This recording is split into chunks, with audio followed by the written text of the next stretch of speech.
Skaftfell myndlistamiðstöð Austurlands og hún var stofnuð fyrir 23 árum á Seyðisfirði. Starfsemin tileinkuð miðlun, viðgangi og framþróun myndlistar á Austurlandi. Auk þess að standa fyrir sýningarhaldi, reka gesta, vinnustofu og sinna fræðslustarfi, þá eru listamannaíbúðir á efstu hæð Skaftfells og rekið bístró á neðstu hæðinni. Þegar okkur bara garði stóð þar yfir sýningin Slóð sem tengist Seyðisfirði með mjög sérstökum hætti. Sýningin Slóð, hún samsýning myndlistamannanna Önnu Júlíu Friðbjörnsdóttur og Karlóttu Blöndal og hún snertir á menningarsögulegum, eða hefur menningarsögulega tengingu við Seyðisfjörð. Hvernig? Já, það fjallað í verkum sínum fornleifafundinn meðal annars, fornleifafundinn upp á Vestdalsheiði sem var 2004 og þar fundust mannabein og perlur og skart og það sem sagt fjallað þennan fund í rauninni í sýningunni sinni. En Anna Júlía einnig að fjalla fjarskipti í sínum verkum og það tengist gömlu ritsímastöðinni hérna á Seyðisfirði. Hvernig tengist þetta tvennt saman eiginlega, ritsímamiðstöðin hér og þessi fundur? Já, sko það í rauninni Anna Júlía, hún fjallar mjög oft í verkum sínum menningarsöguleg efni og hún hefur unnið með fjarskiptatækni áður í verkum sínum og það var í rauninni svona hennar upphafið að þessari sýningu. Og svo hafði hún samband við Karlóttu sem hefur einnig unnið með menningarsögulega tengt efni og þær ákváðu að vinna með þetta. Og Anna Júlía, hún að vinna með Morse fjarskiptamerkin og hún blandar því í rauninni saman þannig að hún með til dæmis með koparplötur þar sem hún teiknar fjöllin eða hluta af fjöllunum hérna í kring í plöturnar og setur plöturnar upp þannig að þær stafa ákveðið merki sem QSB-merki og það þýðir á Morse-máli, það þýðir það Are my signals fading á ensku sem hún ákvað að þýða hafa merki mín dofnað og þetta svona, getum við sagt, þarna hún ykkur kannski mögulega samtali við fjöllin eða við fjallkonuna sem við köllum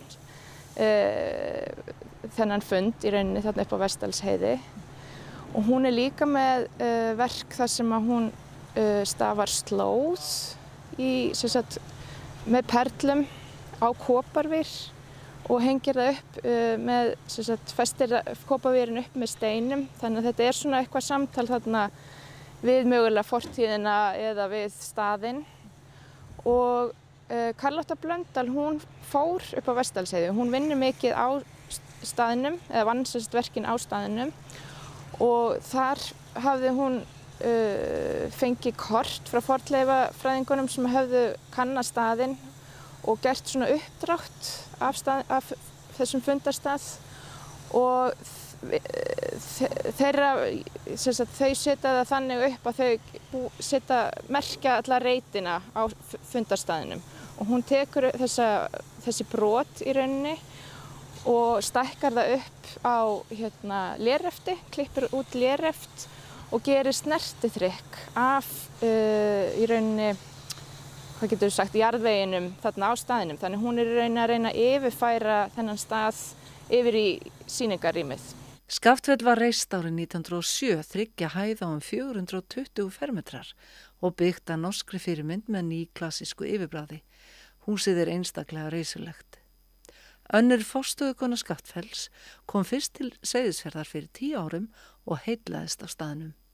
Ég kom sem gestalistamann árið 2011 þessar skipti og svo kom ég aftur og svo byrjaði sem verkefnastjóri hér í Skaftfelli árið 2014 með svona alþjóðleg verkefni, samvinnuverkefni.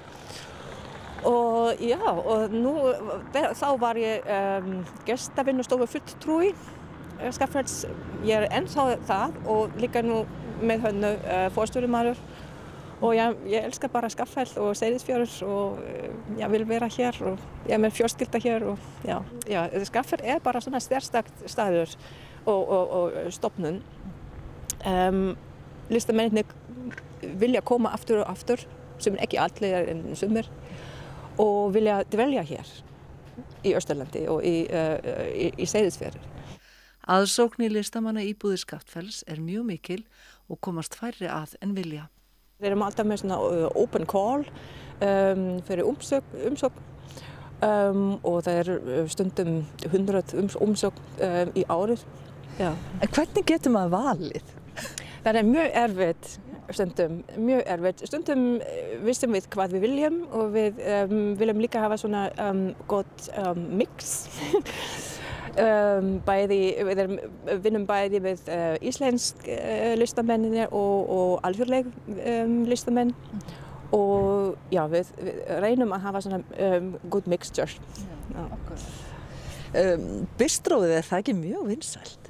Já, við leigjum þetta út. Það ekki við sem sjáum þetta.